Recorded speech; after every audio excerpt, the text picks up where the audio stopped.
What is going on, YouTube Nation? This is Darth Dividend. If you guys are new to my YouTube channel, make sure you subscribe and hit the notification bell so you don't miss future videos. I had a lot of fun last night and chatting with you guys, and there's a lot of stocks out there that we were discussing. Some of them that were yield traps, some of them that looked like really good dividend stocks. I really want to go over these top 5 dividend aristocrats to buy. I really think that these guys are in demand as a company. They have consistent dividend increases and they're powerful dividend stocks. And these are probably on your dividend portfolio or on your watch list. These are definitely on my watch list. I own some of them. Some of them have a pretty good dividend yield. Some of them are just so powerful. It's unbelievable.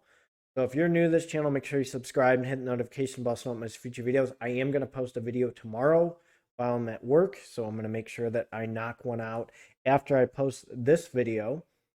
So make sure you smash that like button, and I will see you in the comment section. And let's check these stocks out right now. That first stock is Medtronic. It has a dividend yield of 2.5%, a PE ratio of 28.98, volume of 7.21 million US dollars, a market cap of 135.33 billion US dollars. Its year range is 126 to 135.89. Look at this nosedive. So the dip is there. I'm just letting you know the dip is there.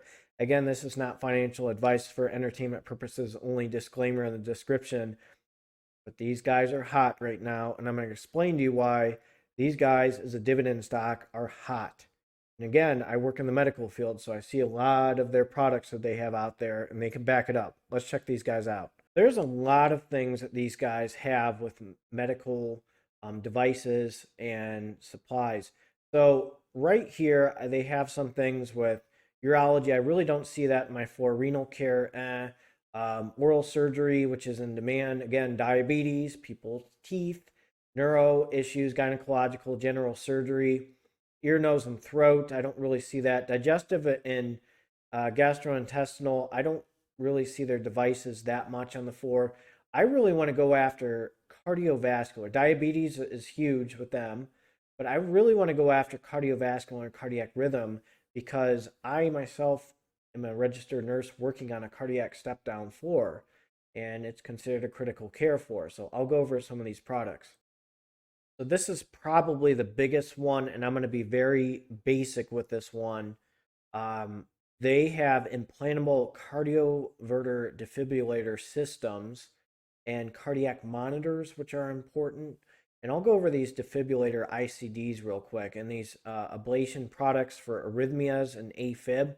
So it's pretty cool. I see patients that go for cardiac ablations if they are in AFib or A-flutter. They have to be basically they kind of go up the groin area of the femoral artery, and they use either heat or cold try to get them back into normal sinus rhythm. The problem with AFib is the heart kind of beats funny and it shoots out clots. So you're at high risk of developing clots and strokes with AFib because of the heart pumping irregular. So you want it to be in sinus rhythm. If it's AFib, it kind of pumps very awkward. But I'm going to go over the pacemaker. Obviously, if your heart rate's below 50, and they have a thing called symptomatic bradycardia, which they call. So if you get up and you feel like you got hit by a hurricane and your heart rate's below 60, they call it symptomatic bradycardia. So they need pacemakers to keep them alive. If you have a low ejection fraction, you need that to keep them stay alive. Let me go over this implantable cardioverter defibrillator real quick. Cool thing is with like pacemakers, like if an electrophysiologist tells us on the floor, hey, check, it's either Medtronic or Boston Scientific, and we have these special devices that can actually go right over the heart and scan it, and then it'll send a signal out to Medtronic, and they can tell us if it's working or not. So it's really cool.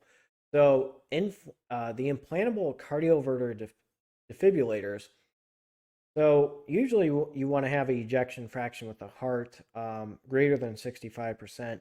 If it's below 20, you're at risk of pretty much dying, going in an abnormal rhythm, and you get shocked, basically. Shocks you back to life.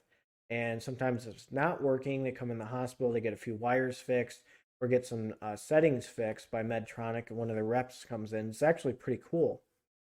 And I've seen we have patients that come in and they get discharged, and this is a very popular product. And the thing is, people are getting sicker, and since they're getting sicker, your ejection fraction goes down, your heart's not as effective, and you need this. Or they'll put a life vest on you before you get out of there. It's this vest that you wear that'll shock you in case you like pretty much are out.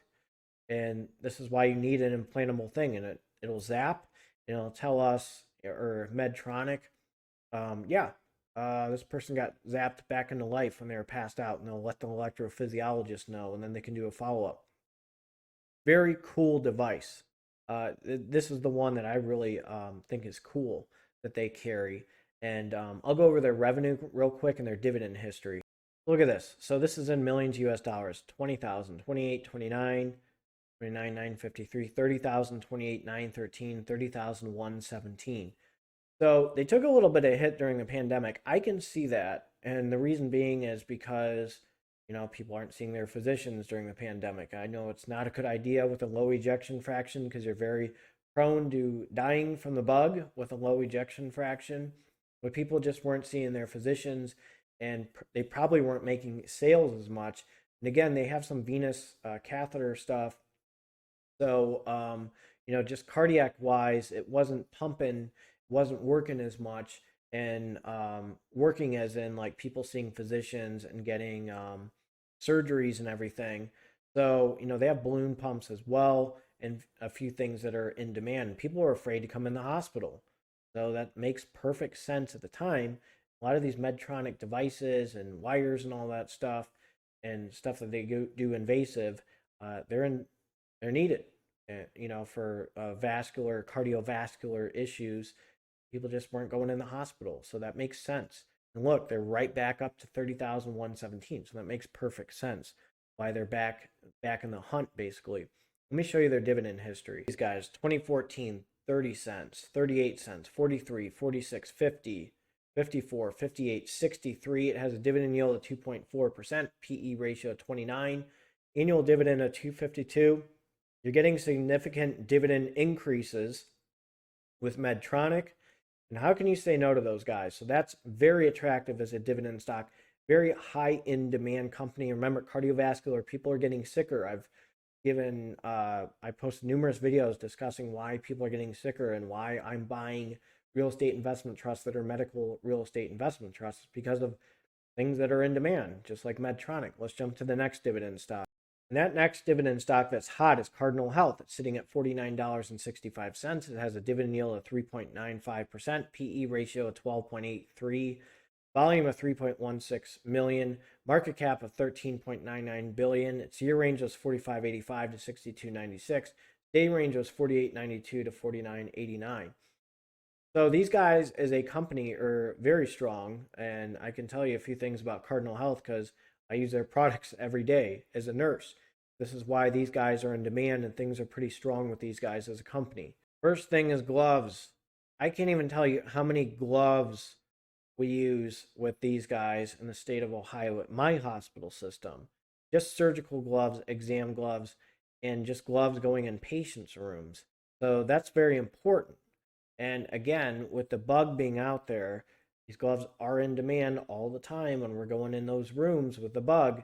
There's a few other things that they carry that makes these guys high in demand. There's actually a lot of stuff that they carry. Compression devices. So when you're in the hospital, they put these SCD devices and it prevents blood clots. They put them in your calves and it's like massages them. They have infection control. I went over gloves, enteric feeding tubes and devices. And that's the thing. I'm going to go over that in a second. Skin and wound management's huge.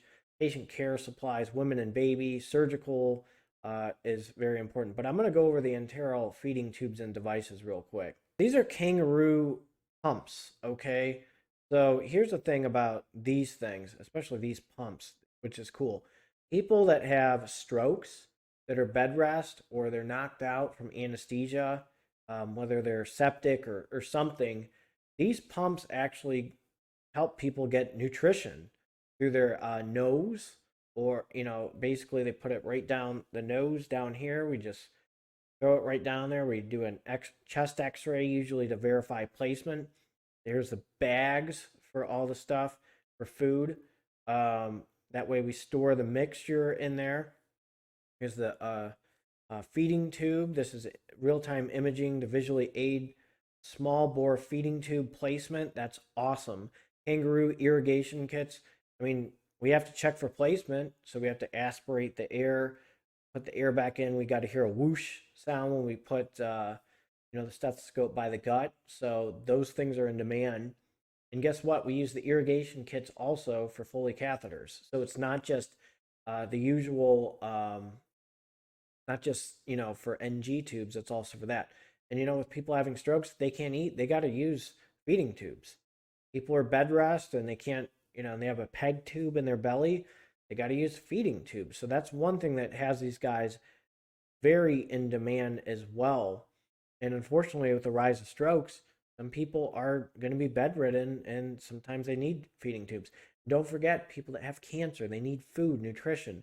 Sometimes they have to use these things to be strong and fight off, the chemo and fight off whatever, cancer they have. So they sometimes include these with them. They give people feeding tubes sometimes, get them strong. So there's a lot of things that are positive with these guys. And I'm going to show you their revenue and their dividend history. So from a financial standpoint, this is in millions US dollars. 102, 121, 129, 136, 145, 152, 162. Look at these trends from 2015, 2021. That's pretty attractive. And guess what? The price per share isn't the best either because it's not doing too well against the S&P. It's kind of stagnant, as I showed you in the video. So let's check out their dividend history. So 2013, they were at 30 cents, 34, 38, 44, 46, 47, 48, 49 cents. They're almost at 50 cents with a 3.99% dividend yield, a PE ratio of 12.83. And you saw they weren't jumping up too fast either.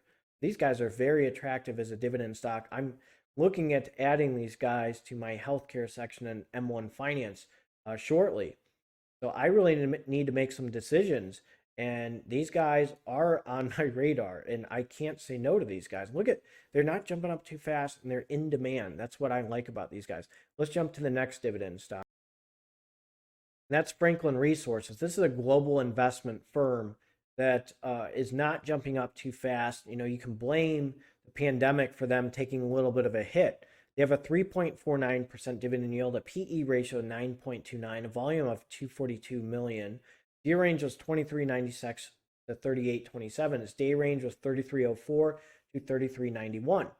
The dip is there. That's what I like about these guys, and this is why I have them in my E-Trade dividend portfolio. I need to buy more shares of these guys. These guys doing pretty decent financially. I'll show you how they're doing financially, and I'll show you their dividend history. So BEN is a symbol. And this is in millions US dollars. So you got 7,000, 6,000, 6,000, 6,000, 5,000, 5,000, 8,000. So they're making a comeback from 2020 to 2021. That makes these guys very attractive. The revenue has increased. They're waking up. They're doing things right, obviously, because they're making more money. And their dividends are increasing, which makes them even more attractive. Look at this, 2013, 9 cents, 10 cents, 12 cents, 15, 18, 20, 23, 26, 27, 28, 29. 33.22 with a dividend yield of 3.24%, with a PE ratio 9.31, annual dividend of $1.16. The symbol is BEN. That is a solid dividend stock. And I own these guys. Look at this. It's at 29 cents. It'll probably hit 30 eventually. Again, it's not financial advice for entertainment purposes, only disclaimer in the description. But I like the trends, and they have a reputation of increasing their dividend, and they're going to do what they can to increase their dividend. Let's jump to the next dividend stock. McCormick's another solid dividend stock. It's sitting at 1.57% with a dividend yield, a PE ratio of 33.48. Market cap 125.17 billion US dollars. Its year range was 77.85 to 98.80. It is right in line with the S&P. It's actually good go back there and beat the S&P. So it's a very attractive dividend stock. Took a huge hit during the pandemic, and they're starting to make a comeback. So, the dip's starting to end. They're making a comeback with a vengeance. Their revenue is fantastic. And remember, McCormick has a lot of seasoning. So if you go to the store, all you have to do is see a section of McCormick and their seasoning. I can't even tell you how many things I have in McCormick products just for seasoning. I love their meal prepping with my chicken. And Tyson chicken is not one of them, that I'm going to go over, or Tyson brands, but that's another dividend stock. But MKC, I have to show you the revenue of these guys. 4,243, 2016, 4,411, 2017, 4,730, 2018, 5,302, 2019, 5,347, and then 2020, 5,601. Let's jump to their dividend history. 2013, 34 cents. 2014, 37 cents. 2015, 40 cents. 2016, 43 cents. 2017, 47 cents. 2018, 52 cents. What happened here? What is going on? 62, 34, 37? I don't know what's going on here. I don't know. What do you think's going on right there? Let's check that out. Oh, wait, they have an extensive stock split history. That's what makes McCormick a very good dividend stock, especially since it splits its stock all the time. So if you got that before that split happened, good for you. So you saw those increasing dividends, and then all of a sudden, boom, stock split. So these guys have a history, a rich tradition of splitting their stock, which makes us very attractive to dividend investors, especially in the long term investing, because that's what we're about: long-term dividend growth, long-term dividend investing. We want raises, and stock splits are even better. Chances are, looking at the trends, probably do it again because they're that good.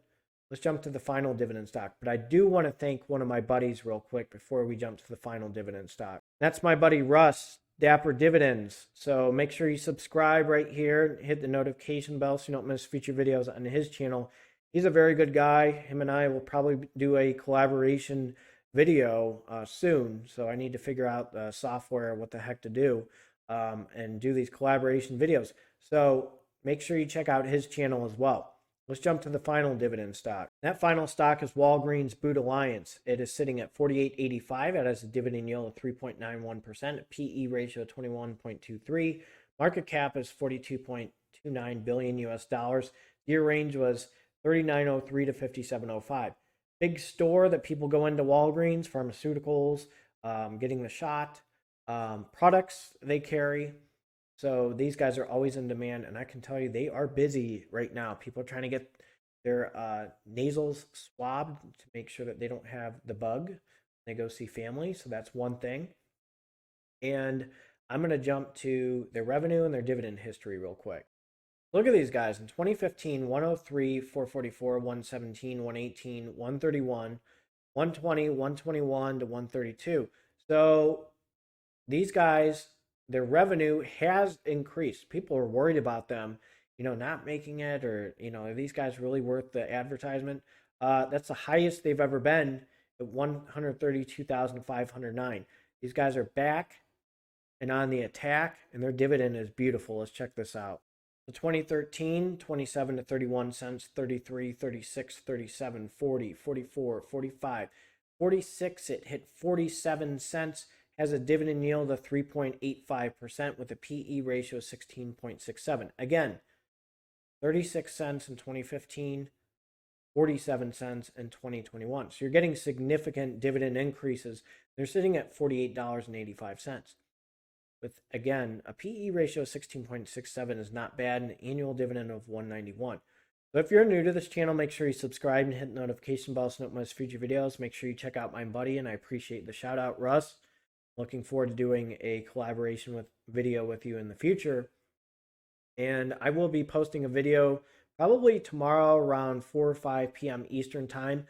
I'm actually going to make that right now, so I have it saved for Monday. That way I just have to make the video and have it saved for you guys. It's a high yield dividend stock that you guys really wanted me to do a video on. So I'm looking forward to making this video. So again, if you're new to this channel, make sure you subscribe and hit the notification bell so you don't miss future videos. Start Dividend. You guys have a good one.